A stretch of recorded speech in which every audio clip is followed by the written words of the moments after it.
စိန်လုံးကတော့မြန်မာကျပ်ငွေ2သိန်း live 1 second နေနဲ့တခြားစူမဲပေါင်းများစွာကို mobile legend က free pay နေဆိုတော့ကောင်းယူသိပြီးသွားရမသိသေးဘူးဆိုရင်တော့ဒီဗီဒီယိုလေးမှာကျွန်တော်အစဆုံးပြောပြမယ်ချက်ရှုံပထမဆုံးပြောချင်တာတော့ဒီ event ကမြန်မာ server account တွေပဲပါဝင်လို့ရမှာဖြစ်ပါတယ်ဒီ event ရဲ့ကြာချိန်ကတော့ကျွန်တော်9လပိုင်း2ရက်နေ့ကနေ6လပိုင်း1ရက်နေ့အထိပါဝင်လို့ရမှာဖြစ်ပါတယ်ဆိုတော့ကြောင့်မို့အချိန်ကတိတ်မရှိဘူးလို့ကျွန်တော်ပြောလို့ရတယ်ဆိုတော့ကြောင့်မို့တကယ်လို့ဒီ event မှာမဲပေါက်သွားတဲ့သူတွေက6လပိုင်း1ရက်နေ့ကနေ6လပိုင်း8ရက်အတွင်းမှာသူတို့အရောက်ပို့ပေးမယ်လို့ပြောထားတာပဲဖြစ်ပါတယ်ဆိုတော့ brother တို့တွေကဒီ event မှာပါဝင်ခြင်းနဲ့ဆိုရင်ကျွန်တော်ရဲ့ပင်ကုန်းမှာချထားတဲ့ link လေးကနေဝင်လိုက်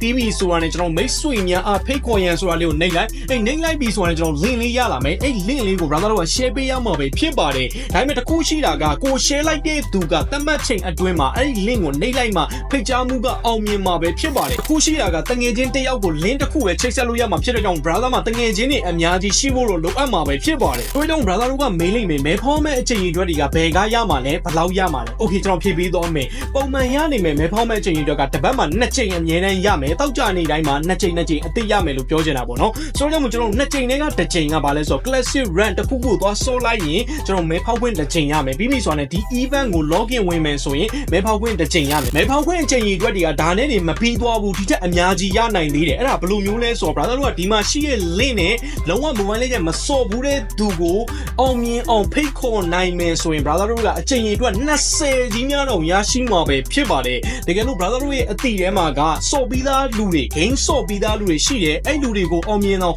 ခေါ်နိုင်တယ်ဆိုရင် brother တို့ကဖောက်ခွင့်10ချိန်တိတိထက်ရမှာပဲဖြစ်ပါတယ်ဆိုတော့ကြောင့်မလို့မဲဖောက်ခွင့်အချိန်တွေအတွက်ဒီအများကြီးရနိုင်တယ်တခုရှိတာကတငယ်ချင်းတွေရှိဖို့လိုအပ်တယ်အခုကျွန်တော်ပြောပြသွားတာတွေထက် brother တို့ကပို့ပြီးအသေးစိတ်သိချင်သေးတယ်ဆိုရင်ဒီ event ရဲ့အောက်မှာ sequence ချက်များဆိုတာမျိုးရှိတယ်အဲ့လိုနှိပ်လိုက်ပြီဆိုတာနဲ့အစအဆုံး brother တို့တွေအသေးစိတ်ဖတ်လို့ရမှာပဲဖြစ်ပါတယ်နောက်ဆုံးအနေနဲ့ကျွန်တော်ထပ်ပြီးသတိပေးချင်တာကဒီ event ကိုဝင်ပြီး join တော့မယ်ဆိုရင်ကိုယ့်ရဲ့ game account ကို login ဝင်ထားဖို့မမေ့နဲ့ကျွန်တော်ဆိုရင်ဒီမှာ go hand ဆိုတာ brother တို့မြင်လားအဲ့ဒါကျွန်တော်ရဲ့ game account ကို login ဝင်ထားလို့ကျွန်တော်ရဲ့ in game နာမည်ပေါ်နေတာပဲဖြစ်ပါတယ်ဆိုတော့ brother တို့အနေနဲ့ကိုလိုမျိုး in game နာမည်ပေါ်နေမှာပဲဒီ event မှာလုံးဝပါဝင်လို့ရမှာဖြစ်တဲ့ကြောင့်မို့ဒါလေးကိုလုံးဝ view site ကြဖို့တော့ကျွန်တော်တိုက်တွန်းချင်ပါတယ်